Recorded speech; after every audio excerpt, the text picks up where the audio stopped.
শিক্ষা দপ্তরের কর্মরত অনেক বছর থেকে, কেউ 20 বছর, কেউ 25 বছরের নিচে নাই, কেউ 22 বছর, অনেক বছর ধরেই আমরা যে এই কাজ দ্রুতভাবে চালিয়ে যাইতেছে অগুর পরিশ্রম করার ফলে এতদিন কত ভদ্রলোকের দরজায় দরজায় বহু বছর থেকে আমরা ঘোরাফেরা করে শেষ পর্যন্ত ওই আমরা মাননীয় আইনজীবী পুরুষোত্তম স্যার বর্মনকে হাতে নিয়ে লড়াই সংগ্রাম করেছি।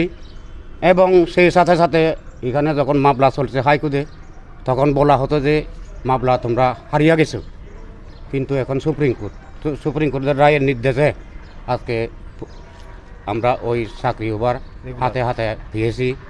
এবং সেই কারণে পুরুষোত্তম স্যার বর্মনকে আমরা কি দিয়ে যে ধন্যবাদ জানাবো, সেটা হচ্ছে আমাদের ভগবানের মতো একমতো যে ডাল ভাত আমাদের বাচ্চা পোলাপানের মুখে তুলে দেবে এবং একজনের জীবন ভবিষ্যৎ হবে, সেটা নিয়ে কি নিয়ে যে আমি ধন্যবাদ জানাবো, খুশি জানাবো, সেটা আমরা মুখের ভাষা আমাদের মুখে নেই, সেটাটুকু আমি বলতে পারছি। এইটা কবে পাইছেন?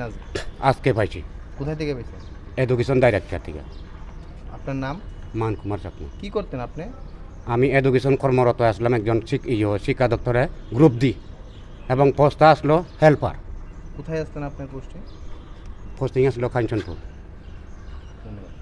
স্বাভাবিকভাবেই এই 6 জন যারা আজকে চাকরিতে নিয়মিতকরণের অফার পেলেন গ্রুপ ডি পোস্টে, তাদের জয়ে আমরাও আনন্দিত। কারণ তারা দীর্ঘ লড়াই সংগ্রাম করে সুপ্রিম কোর্টের নির্দেশে আজকে তারা চাকরিতে নিয়মিতকরণের অফার পেলেন। গত এপ্রিল মাসে সুপ্রিম কোর্ট তাদের মামলায় নির্দেশ দিয়েছিল শিক্ষা দপ্তরের উচ্চ সেকেন্ডারি এডুকেশনের যে 8 জন ডিআরডব্লিউ, তারা 1997-98 সন থেকে ডিআরডব্লিউ হিসেবে কাজ করছেন, তাদেরকে নিয়মিতকরণ করা হচ্ছিল না। তারা ত্রিপুরা উচ্চ আদালতে এসেছিলেন, কিন্তু ত্রিপুরা উচ্চ আদালত তাদের নিয়মিতকরণের আর্জি মঞ্জুর করেনি, বলেছিল যেহেতু স্কিম নেই তারা নিয়মিতকরণ করা যাবে না। রাজ্য সরকার বক্তব্য উচ্চ আদালত মান্যতা দিয়েছে। এর বিরুদ্ধে এই 6 জন আরও 2 জন সুপ্রিম কোর্টে এসএলপি করেছিল। তারা ত্রিপুরা উচ্চ আদালতের রায়ের বিরুদ্ধে এবং রাজ্য সরকারের বঞ্চনার বিরুদ্ধে সুপ্রিম কোর্টে গিয়েছিল। সুপ্রিম কোর্ট গত এপ্রিলে মাসে রায় দিয়ে বলেছে 8 জনকে নিয়মিতকরণ করতে হবে এবং 3 মাসের মধ্যে। সুপ্রিম কোর্টের রায়ে রাজ্য সরকার শিক্ষা দপ্তর বাধ্য হয়েছে আজকে 6 জনকে তারা সবাই দামছড়া উত্তর ত্রিপুরার বাসিন্দা, সেখানে সেকেন্ডারি এডুকেশনের বিভিন্ন স্কুলে তারা চতুর্থ শ্রেণীর কর্মচারী হিসেবে ডিআরডব্লিউ হিসেবে কর্মরত। তারা আজকে এসেছে, শিক্ষা দপ্তরে গিয়েছিল শিক্ষা ভবনে, সেখানে তাদের হাতে অফার তুলে দেওয়া হয়েছে। এটা তাদের বিরাট জয় এবং আমরা মনে করি এই রাজ্যের অনিয়মিত কর্মচারীদের একটা বিরাট জয়।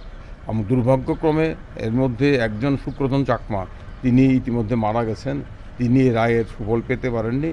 আরেকজন ইতিমধ্যে অবসরে চলে গেছেন, তিনিও রায়ের সুফল পাননি। কিন্তু 6 জন রায়ের সুফল পেলেন। তাদের প্রত্যেকের হাতে রাজ্য সরকার আজকে অফার তুলে দিতে বাধ্য হয়েছে। এটা রাজ্যের নিয়মিত কর্মচারীদের পক্ষে একটা বিরাট জয় এবং তাদের পক্ষে বিরাট জয়। তারা দীর্ঘ লড়াই সংগ্রাম করে। কবে থেকে কার্যকর হবে? এটা তারা 1 জুলাই থেকে তাদের চাকরিতে নিযুক্তি হবে। আজকে অফার দিতে বাধ্য হলো। আমি আবারও বলছি, রাজ্য সরকার তাদের প্রতি বদান্যত করেনি, শিক্ষা দপ্তর বাধ্য হয়েছে, কারণ সুপ্রিম কোর্টের নির্দেশ তাদেরকে অফার দিতে বাধ্য হয়েছে। তাদেরকে সুপ্রিম কোর্ট নির্দেশ দিয়েছে 30% বকেয়া বেতন ভাতা দেওয়া, সেটা দেওয়া হয়নি। সেটার বিরুদ্ধে আমরা প্রয়োজনে আবার সুপ্রিম কোর্টে যাব। আমরা তাদের পক্ষে আছি। আমরা স্বাভাবিকভাবেই এটা আমরা বলতে চাই, এটা তাদের শুধু একার জয় নয়, এটা সবার জয়। এবং এই জয়ের জন্য আমি তাদের প্রত্যেককে অভিনন্দন জানাই, ধন্যবাদ জানাই। তারা ধৈর্য সহকারে লড়াই সংগ্রাম করেছে, সুপ্রিম কোর্ট অবধি গেছে, গিয়ে জয় হাসিল করেছে। আমরা দুঃখিত সুব্রত চাকমা নেই, আরেকজন রিটায়ারমেন্টে চলে গেছেন, তার জন্য দুঃখিত।